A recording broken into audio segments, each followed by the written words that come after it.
Honestly, y'all, I don't know how I'm going to do the work after I get out of here. Like, what if it's too hard? What if I'm too busy? What if the people I'm working with don't like me? How do we cope? I mean, it's always going to be hard.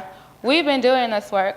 We have to be students and fight all the injustices that we face, and they're always asking marginalized identities to do the work no one wants to do.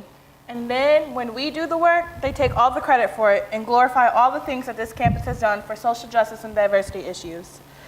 Everyone wants to make a change, but when it's time to, where are they?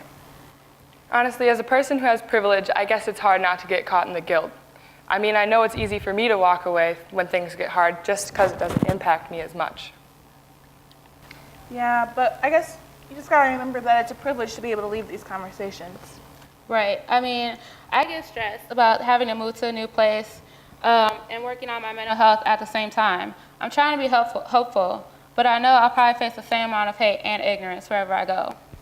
Yeah, and to be honest, the only way that I know how to deal with this fatigue is just by diving in and doing the work without stopping.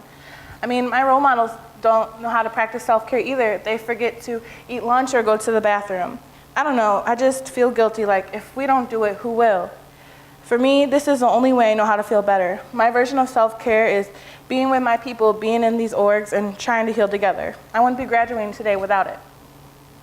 Yeah, I think it's just remembering to put the guilt in the right place. Do something positive with it. Oh, look, it's starting.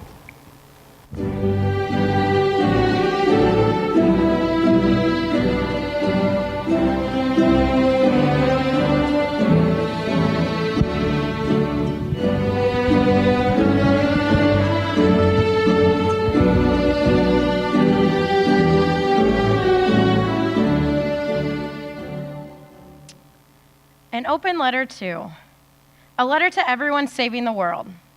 This is a letter to everyone who has ever taken a single step on their social justice journey. This letter is to, no matter how far along you are, anyone who has ever felt the sting, the hurt, and the pain of fighting for social justice. I see you, I hear you, and I feel you. Doing this work is hard and overwhelming and time-consuming, and sometimes it's too much to balance school and work and extracurriculars and trying to save the world, and that's okay. It's okay to step away. It's okay to not fight every single battle. It's okay to want to stop. It's all okay. All of the work that you have done and will do is important and valid. Just because you need to take time for yourself does not invalidate your role in social justice advocacy. After all, how are you going to save the world if you haven't gotten your beauty sleep?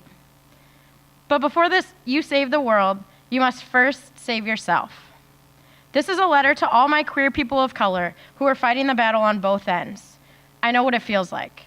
I know how it feels to be ostracized in our communities of color and to be erased in the queer community, and still be there every day on the battlegrounds, fighting for lives that do not even recognize you as being a part of. That's hard. To all my women out there, fighting for anything and being seen as second to men, being invalidated and dehumanized, I see you. I'm here to tell you it's okay. It makes you no less of a feminist if you do not fight every single battle. To all my trans family, I see you. Let's be honest. Being the forgotten T in the LGBT movement is almost impossible. Putting lives on the line for a community that won't hesitate to step on you to get what they need and then erase your existence.